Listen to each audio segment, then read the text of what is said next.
Guten Tag, como está, ohoro wanyu, bonjour. I hope you all had an amazing week. Welcome to another episode. Also, hey guys, I am excited. I don't know when this video is gonna go out. I have no idea right now. But I wanted to make an announcement.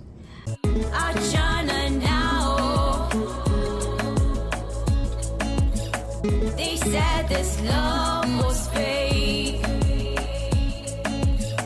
Watu watase Kenya.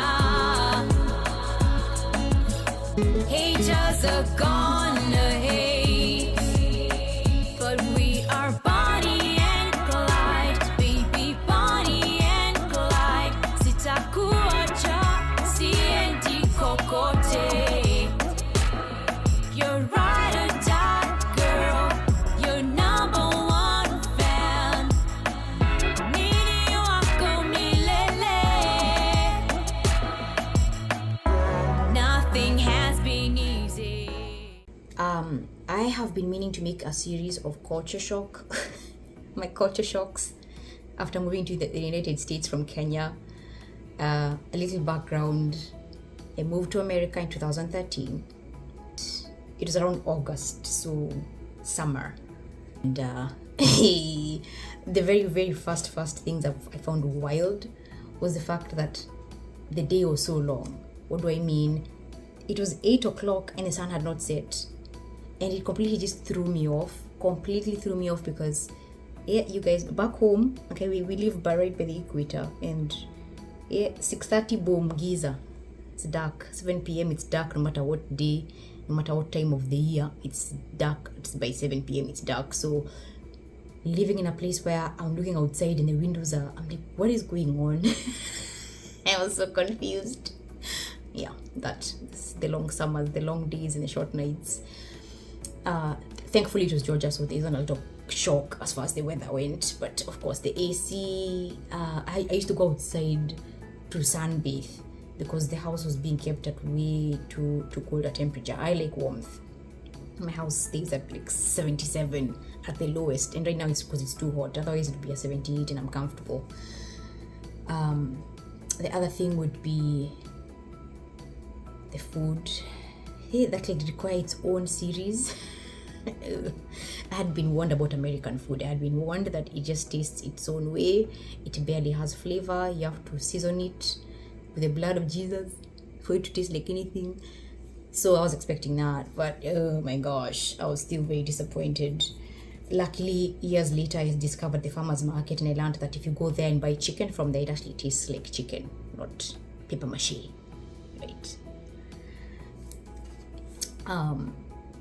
This might rub people the wrong way. I don't care. I'm gonna share it anyways. But I was very shocked by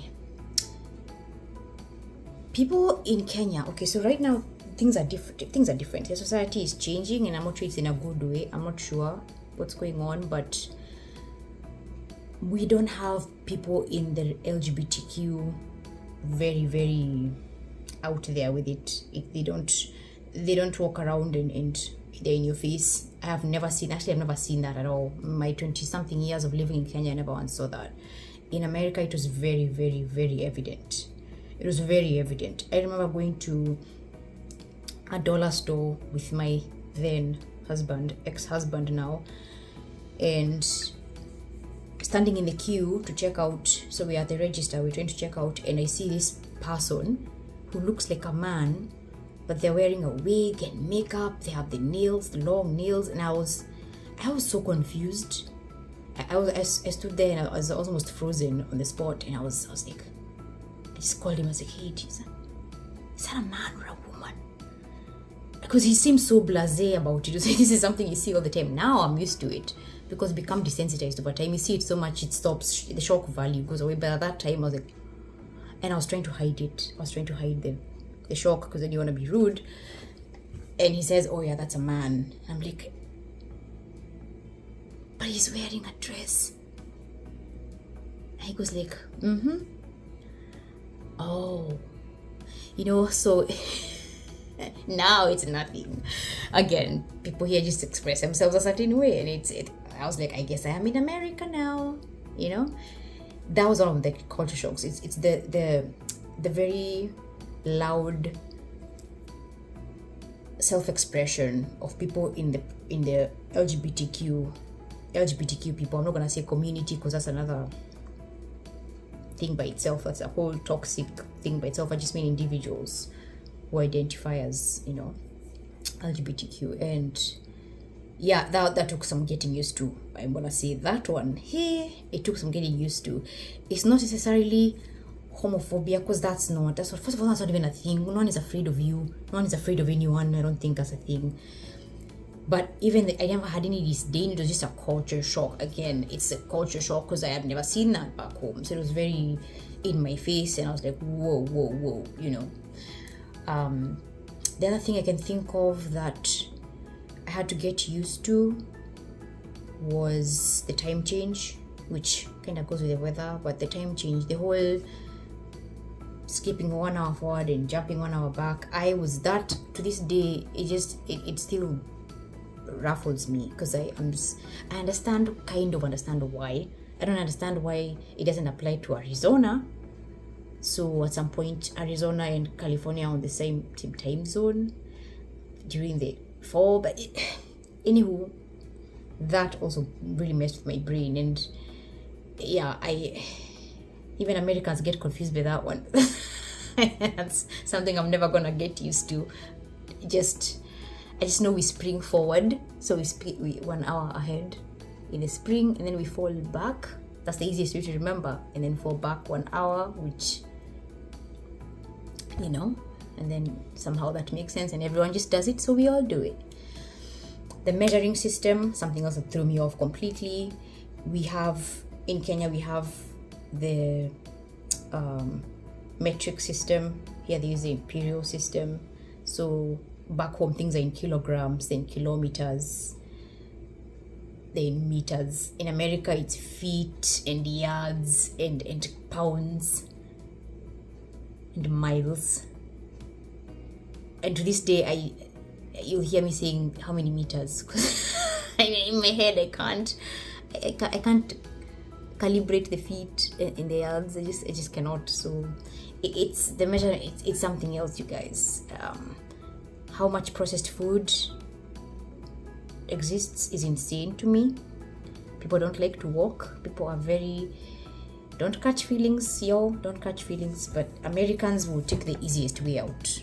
It's why if you want to be fit here, you have to go to the way to be fit. You have to go to the gym. You have to live an active lifestyle, because the way things are set up, very sedentary living. You can get everything delivered. I get groceries delivered, but that's because, with kids, especially the 2-year-old, I don't like just taking her everywhere. It's too much work. It's too much stress. If I can pay $10 a month to get a service and it's delivered, let me do that.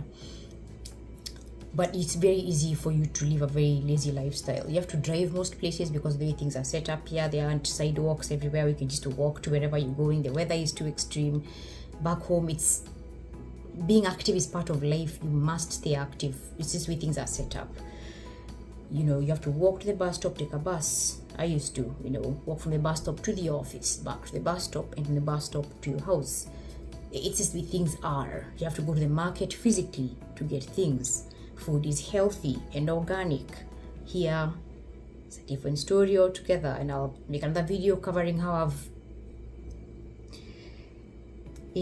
nganganad with that, and how I've dealt with it, and how I manage to eat healthy and stay healthy in a country where processed food is the forefront of everything. The other thing that surprised me was how much people are obsessed with race.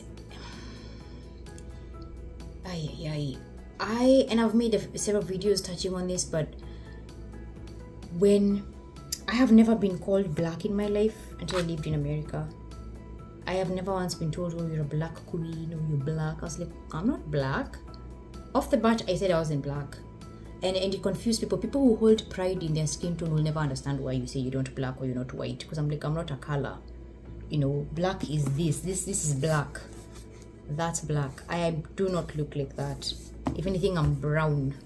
You know, if anything, right?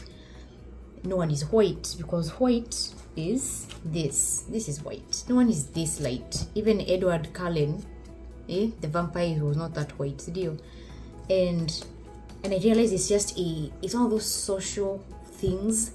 I know it's a social construct, but some people are just too obsessed with it. And it's not just that it's the way they identify, it's that it's something they use and they weaponize against other people. So you're like, oh, I'm black, so, you know, we behave a certain way, and we listen to certain kinds of music, and we think a certain way, and we buy it from certain places. And if you don't fit that mold of what it means to be black in America, then you become an outcast. Then they start insulting you. You know, if you don't speak a certain way, if you don't speak Ebonics or AAVE, then you told you're speaking white. These are things I have experienced myself personally, and most of these I didn't realize until I became a content creator online, until I went online on TikTok and started posting videos about cultural appropriation versus cultural appreciation. That you have to understand people are appreciating culture. I told the black activists, aka the toxic chocolate Americans, I told them you cannot be gatekeeping African culture when you yourself aren't even African. It might be your descent, but you're not African. It's not your culture. You don't practice it. You don't get to call who can participate. But anyways, I digress. I was told I speak white, and that threw me off on a loop, because I was like, what does that even mean? You mean I speak eloquently? I speak clearly? I speak English, which by the way is my second language. So because I speak properly, I'm speaking white? Again, the race ideologies in this country are terrible. They are absolutely insane, and it's always one group pushing it more than the other one. I don't know what happened. I don't know what Obama did, but he weaponized skin tone when he became president. He made people feel like if you look a certain way, you must be treated a certain way. And he began this whole racial division in America. And I know this is kind of digressing, but this is very important for me to say, because it is part and parcel of my experience as an immigrant. The people who feel they are special because of their skin tone, whilst also feeling like they are being victimized because of their skin tone, push race to the forefront. They will tell you you're black, and you know, because we are black, we have to think a certain way. And if you don't think that way, then you get called all these names. Because I'm black, I'm supposed to act black, and I'm supposed to buy from black-owned businesses, and I'm supposed to speak a certain way, apparently, and I'm supposed to hate a certain group of people that don't look like me, and I'm supposed to gatekeep culture based off of skin tone. And it was insane to me. That was such an eye-opener. Listening to my friends on TikTok tell me how, oh my God, I have been bullied by black people in America. These are my vanilla friends. And I was like, what? I would never have thought that. But having experienced it myself, having experienced that prejudice, even up like in person, I know it's true, and I've seen it on this app. So, and I feel like it's getting worse.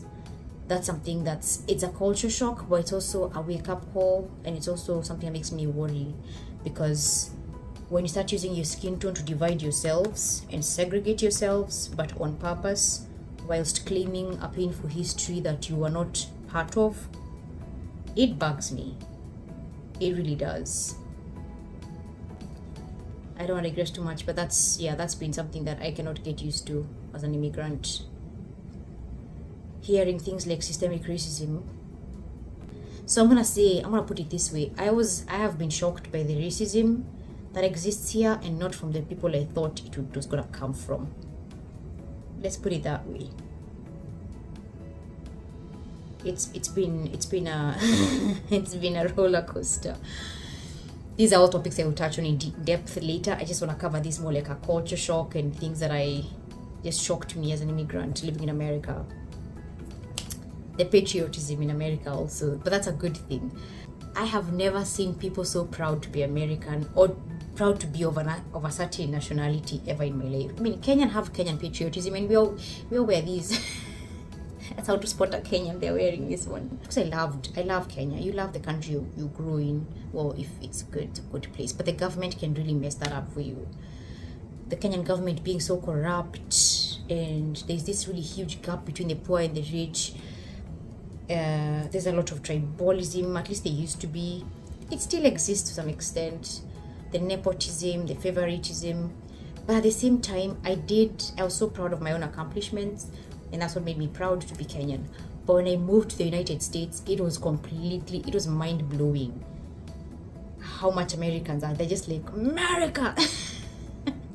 You know, they have flags outside, and I say they, I'm one of them now. I have in my veranda, my balcony, I have both the huge Kenyan flag and a huge American flag.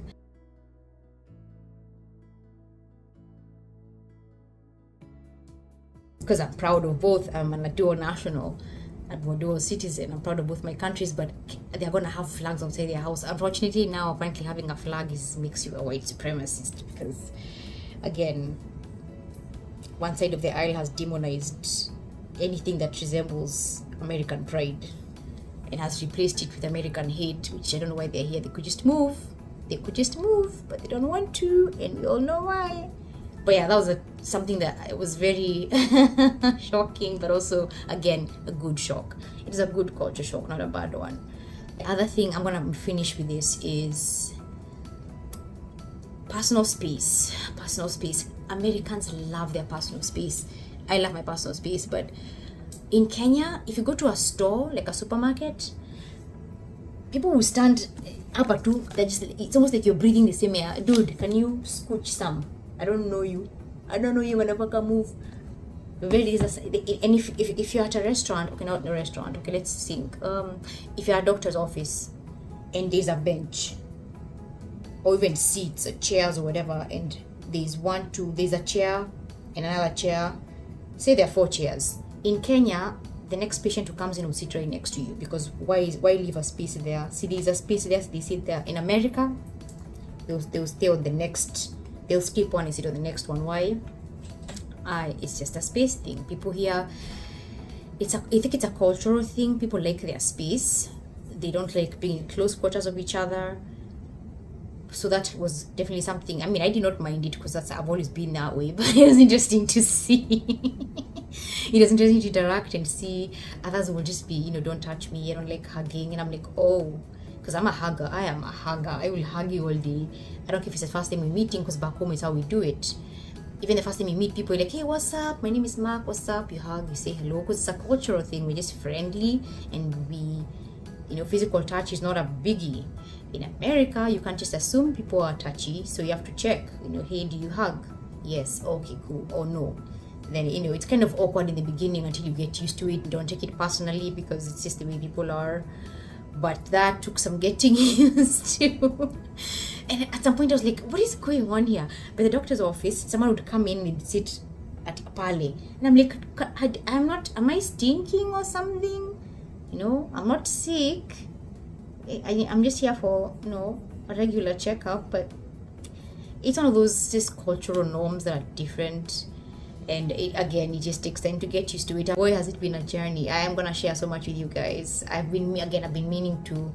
I've not had an opportunity to, but I will be sharing about my immigration journey, my green card journey, my citizenship journey. I'm going to give you guys tips for those who have immigrant spouses or relatives, how you can help them get through the citizenship test, what they ask, how to study, all that jazz. And it's going to be an interesting, eye-opening experience for you guys when I tell you my experiences here. It's been wild. Okay, wild. But for now, I'm going to stop it here. I'm sure there's going to be a part 2 and a part 3 of this. This was very random. I had no notes, literally 0 notes. I was just going off here. I'm sorry if it sounded very random and all over the place. I hope you got something from it. Let me know if you have any questions for me in the comment section. If you're curious about stuff, you want to ask me anything, just ask me anything. If I don't want to answer, I'll let you know. If it's too personal, I won't. But just go ahead and ask me. Thank you so much for the support, for hanging in there, for clicking on this video. If it's your first time, please go ahead and subscribe. like and share and all that jazz. If you're a returning subscriber, thank you so much for your support. I love you guys. Sorry for a long hiatus, but I promise that shall be no more. I am keeping myself accountable. I want you guys to keep me accountable to post, like I said, at the minimum 1 video a month, at the minimum. So I'm glad to be back. I love you guys. Have an amazing day, week, evening, and I will see you in the next video. Kenyan Hippie out.